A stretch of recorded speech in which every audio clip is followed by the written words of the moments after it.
الرحمن الرحیم۔ السلام علیکم ناظرین، آج ہم آپ کو حضرت آدم علیہ السلام کا مکمل قصہ بیان کریں گے۔ انسانوں سے پہلے زمین پر جنات آباد تھے۔ یہ کئی ہزار سال تک حکومت کرتے رہے، آسمان پر آتے جاتے تھے، زمین کی فصلوں سے فائدہ اٹھاتے تھے۔ پھر انہوں نے زمین پر قتل و غارت گری شروع کر دی۔ ان کی خون ریزی کی وجہ سے اللہ تعالیٰ نے فرشتوں کو حکم دیا، جنات کو زمین سے دور کر دو تاکہ ان کے فساد سے زمین پاک ہو جائے۔ اللہ کا حکم سنتے ہی فرشتوں نے جنات کو مار مار کر پہاڑوں، جنگلوں اور جزیروں میں پہنچا دیا۔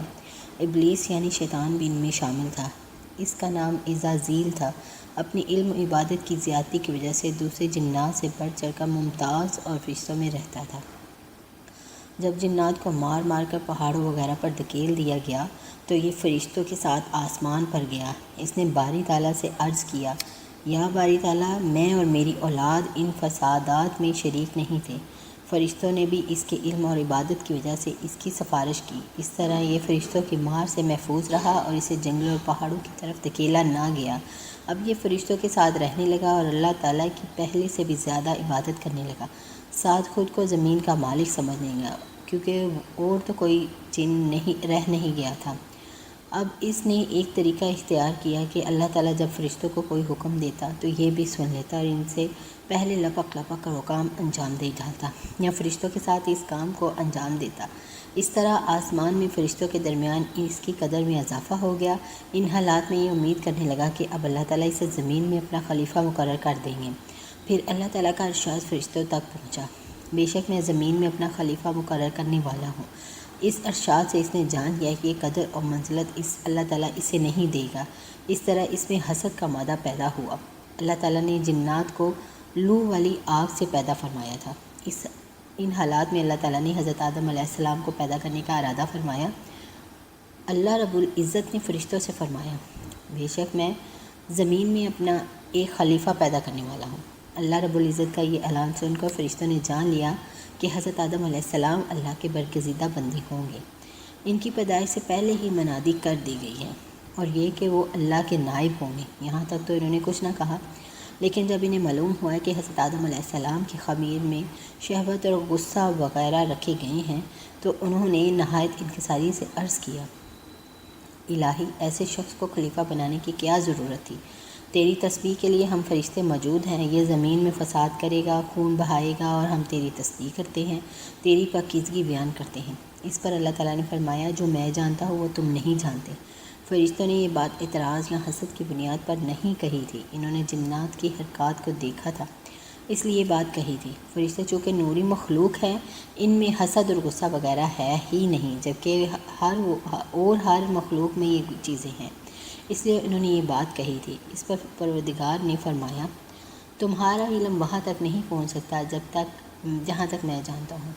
ان میں انبیاء، صادقین، شہداء، عابدین، زاہد، اولیاء اور نیکوکار ہوں گے جو میرا قرب حاصل کرنے والے ہوں گے۔ ان میں علماء اور صلحاء ہوں گے، پرہیزگار ہوں گے۔ پھر پروردگار نے فرشتوں سے کہا، زمین سے ہر رنگ کی مٹی، سفید، سرخ، سیاہ، نرم، سخت، شور والی، ہر طرح کی ایک مٹھی مٹی اٹھا کر لے آؤ، میں ایک مخلوق پیدا کرنا چاہتا ہوں۔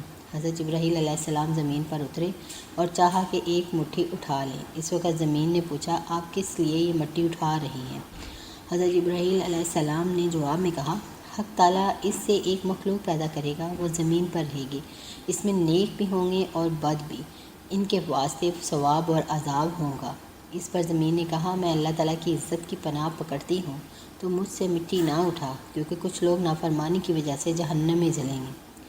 حضرت جبرائیل علیہ السلام نے زمین کی فریاد سنی تو وہ واپس لوٹے اور عرض کی، الہی، زمین تیری عزت کی پناہ چاہتی ہے، میں تیرے نام کی عزت سے مٹی نہ اٹھا سکا۔ اس پر حق تعالیٰ نے حضرت میکائیل علیہ السلام کو بھیجا، وہ بھی اسی طرح واپس آ گئے۔ ان کے بعد اللہ تعالیٰ نے حضرت اسرائیل علیہ السلام کو بھیجا۔ انہوں نے زمین کی بات نہ سنی اور بولے، میں اللہ تعالیٰ کے حکم کو تیری مرضی پر نہیں چھوڑ سکتا۔ موت کے فرشتے مٹی لے آئے تو اللہ تعالیٰ نے فرمایا، میں روحوں کو قبض کرنے کا کام تیرے سپرد کرتا ہوں۔ اب اللہ تعالیٰ نے حکم دیا، اس مٹی کو زمین پر ایک خاص جگہ پر رکھو۔ اللہ تعالیٰ کی نشاندہی پر مٹی وہاں رکھ دی گئی۔ یہ جگہ خانہ کعبہ کہلائی، یعنی بعد میں اس جگہ خانہ کعبہ بنایا گیا۔ اب اللہ تعالیٰ نے اس جگہ پر 40 روز تک بارش برسائی۔ فرشتوں نے اللہ تعالیٰ کے حکم سے اس مٹی کا گارا بنایا، پھر اس گارے کو خشک کیا گیا جیسا کہ کمہار برتن خشک کرتا ہے، پھر وہ برتن آواز دیتا ہے۔ اب اس گارے سے اللہ تعالیٰ نے حضرت آدم علیہ السلام کا خوبصورت قالب بنایا۔ فرشتے اس قالب کو دیکھ کر حیران رہ گئے، اس کے ارد گرد چکر لگانے لگے۔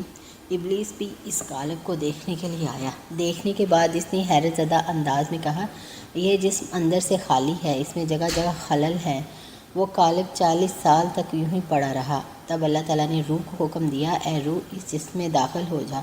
جب روح اللہ رب العزت کے حکم سے اس بدن میں سر کی طرف سے داخل ہوئی تو جہاں جہاں تک روح پہنچتی گئی وہ خاکی بدن جو پہلے ٹھیکرے کی طرح تھا گوشت پوست اور ہڈی کا بنتا چلا گیا۔ جب روح سینے تک پہنچی تو حضرت آدم علیہ السلام نے اٹھنے کا ارادہ کیا، لیکن زمین پر گر گئے۔ اس وقت اللہ تعالیٰ نے فرمایا، انسان جلد باز پیدا کیا گیا۔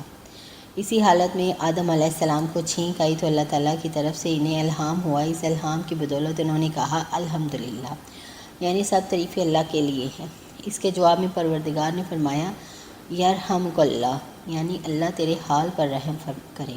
پھر اللہ کے حکم سے ایک فرشتہ ایک جوڑا لایا، وہ خوب سجا ہوا تھا۔ حضرت آدم علیہ السلام کو وہ جوڑا پہنا دیا گیا، یعنی انہیں عزت کے ساتھ تخت پر بٹھا دیا گیا، اور وہ دن جمعۃ المبارک کا دن تھا۔ حضرت آدم علیہ السلام کے سارے بدن میں روح پھیل گئی تو اللہ تعالیٰ نے انہیں حکم دیا، فرشتوں کے پاس جاؤ اور انہیں السلام علیکم کہو، پھر دیکھو وہ کیا جواب دیتے ہیں۔ آدم علیہ السلام یہ حکم پا کر فرشتوں کی طرف گئے اور ان سے کہا، السلام علیکم۔ وعلیکم السلام ورحمۃ اللہ وبرکاتہ۔ اس پر اللہ تعالیٰ نے فرمایا، یہی کلمات ہم نے تیرے اور تیری اولاد کے لیے مقرر کر دیے۔ اب رب العزت نے ان کی کمر پر اپنا دایاں ہاتھ پھیرا تو ان کی پشت سے جس قدر نیک وقت لوگ قیامت تک پیدا ہونے تھے، ان کی صورتیں حضرت آدم علیہ السلام کو دکھائیں۔ پھر دوسرا ہاتھ ان کی کمر پر پھیرا تو جتنے بدبخت لوگ قیامت تک پیدا ہونے تھے انہیں حضرت آدم علیہ السلام کو دکھا دیا۔ آدم علیہ السلام نے اپنی اولاد کی صورتیں دیکھی تو ان میں بڑا فرق نظر آیا۔ ان میں خوبصورت، بدصورت، دولت مند، مفلس، لمبے قد والے، چھوٹے قد والے، اندھے، لولے، لنگڑے، غرض ہر طرح کے انسان تھے۔ اب اللہ تعالیٰ نے تمام انسانوں کی روحوں کو جمع فرمایا اور ان سے عہد لیا، بتاؤ کیا میں تمہارا پروردگار نہیں ہوں؟ سب نے ایک زبان ہو کر کہا، بے شک تو ہمارا رب ہے، ہم سب گواہ ہیں۔ اس عہد کو میثاق کہتے ہیں۔ یہ عہد اس لیے لیا گیا کہ قیامت کے دن بنی نوع انسان یہ نہ کہنے لگیں، ہم تو اس سے بے خبر تھے۔ اس عہد میں انسانوں سے کہلوایا گیا، ہم صرف اللہ کی عبادت کریں گے اور کسی کو اس کا شریک نہیں بنائیں گے۔ حضور نبی کریم صلی اللہ علیہ وآلہ وسلم فرماتے ہیں، جب پروردگار عالم نے آدم علیہ السلام کی اولاد نکالی تو اس طرح نکلی جیسے کنگھی کرنے سے بال کنگھی کے اندر ہو جاتے ہیں۔ اس میثاق میں فرشتے بھی گواہ ہیں۔ حضرت عمر رضی اللہ عنہ سے روایت ہے کہ حضور نبی کریم صلی اللہ علیہ وآلہ وسلم نے فرمایا، اللہ تعالیٰ نے آدم علیہ السلام کو پیدا کر کے ان کی پیٹھ پر ہاتھ پھیرا تو ان کی نسل نکلنے لگی۔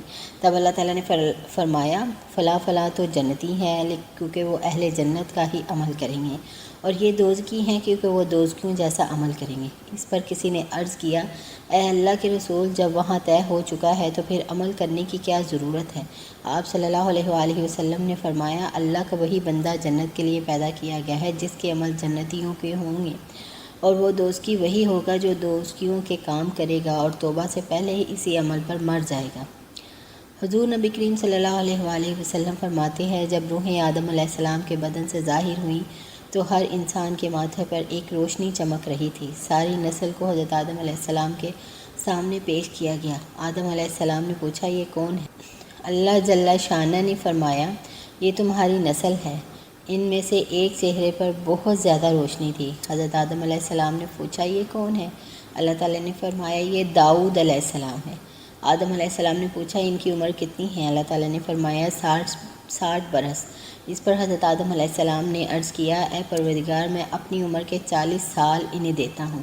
اس طرح حضرت آدم علیہ السلام کی عمر 40 سال کم کر دی گئی۔ چنانچہ جب موت کا فرشتہ آپ کی روح قبض کرنے کے لیے آیا تو فرمایا، ابھی تو میری عمر کے 40 برس باقی ہیں۔ اللہ تعالیٰ نے فرمایا، یہ 40 سال تو نے اپنے بیٹے داؤد کو نہیں دیے تھے؟ آدم علیہ السلام نے انکار کیا، پس یہی انکار ان کی نسل میں رچ بس کیا، کیونکہ آدم علیہ السلام بھول گئے تھے۔ یہ بھول چوک اب آپ کی نسل میں بھی ہے۔ آدم علیہ السلام نے اپنی نسل میں بیمار، کوڑی، برز والے، اندھے، کانے، لنگڑے، لولے، بدصورت، خوبصورت، غرض سبھی طرح کے لوگ دیکھے۔ ان میں انبیاء سراپے نور تھے۔ اس میں ساکھ یعنی عہد کے آسمان اور زمین بھی گواہ بنے، تاکہ قیامت میں کوئی عذر نہ بیان کر سکے۔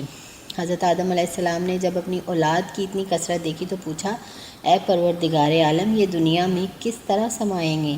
اس پر اللہ جل جلالہ نے فرمایا، کسی کو زمین میں رکھوں گا یعنی مر جائیں گے، اور کسی کو ماؤں کے پیٹوں میں رکھوں گا، اور کسی کو باپوں کے پشت میں رکھوں گا۔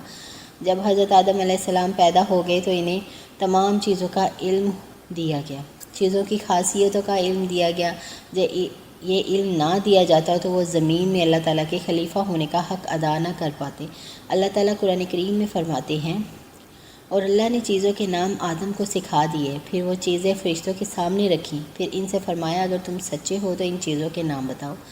فرشتے جواب نہ دے سکے، کیونکہ بشرا ضروریات کا انہیں کچھ علم نہ تھا، نہ انہیں ان چیزوں کے بارے میں بتایا گیا تھا، لہٰذا انہوں نے کہا، آپ کی ذات پاک ہے، ہمیں معلوم نہیں مگر اسی قدر جتنا آپ نے ہمیں سکھایا ہے، بلا شبہ آپ بڑے علم والے اور حکمت والے ہیں۔ اب اللہ تعالیٰ نے حضرت آدم علیہ السلام سے فرمایا، اے آدم، تم ان چیزوں کے نام بتاؤ۔ آپ نے تمام چیزوں کے نام اور خواص بتا دیے۔